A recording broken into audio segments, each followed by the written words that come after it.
Congratulations on your new Howard Miller floor clock. You have a lot to look forward to.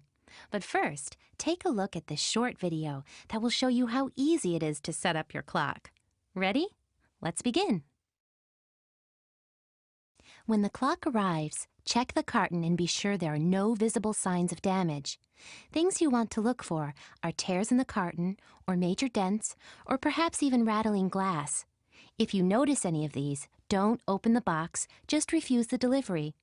If you find damage after you've opened the carton, call the freight carrier and request an inspection report.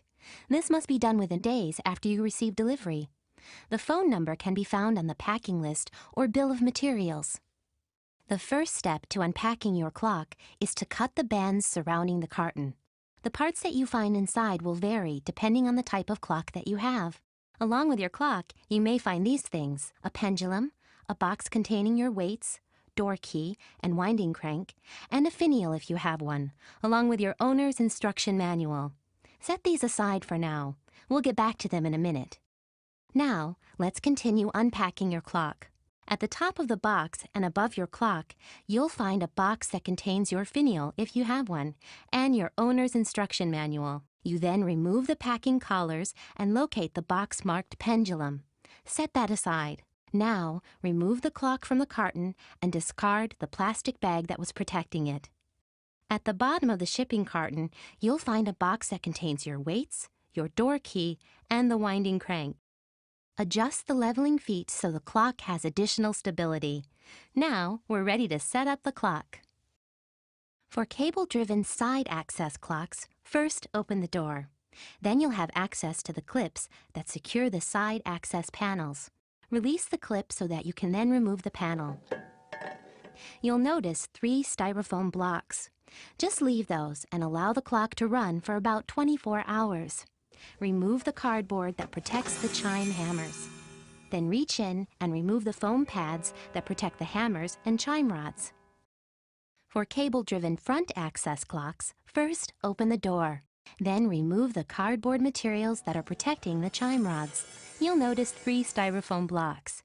Just leave those and allow the clock to run for about 24 hours.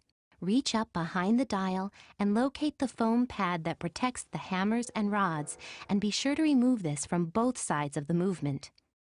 For cable-driven rear access clocks, first open the door and remove the cardboard packing materials that protect the chime rods. You'll notice 3 styrofoam blocks. Just leave those and allow the clock to run for about 24 hours. Then unscrew the back panels of the clock, allowing access to the movement. Reach in and remove the foam pads that protect the hammers and rods from both sides of the movement.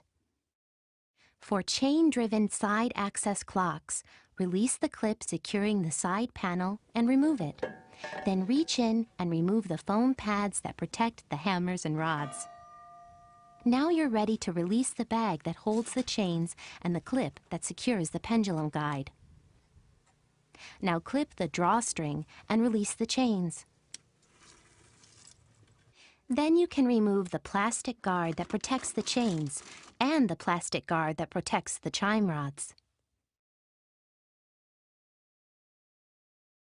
For quartz movement clocks, release the clips that hold the back panel. This will give you access to the movement. Refer to your owner's manual for instructions on installing the battery and releasing the pendulum clip. Now we're ready to open the boxes that we had you set aside earlier.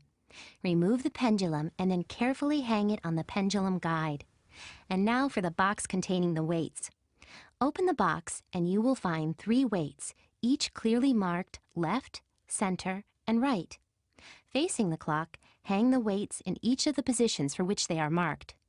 Just a reminder, don't remove the 3 styrofoam blocks until the clock has run at least 24 hours. Now you're ready to start your clock.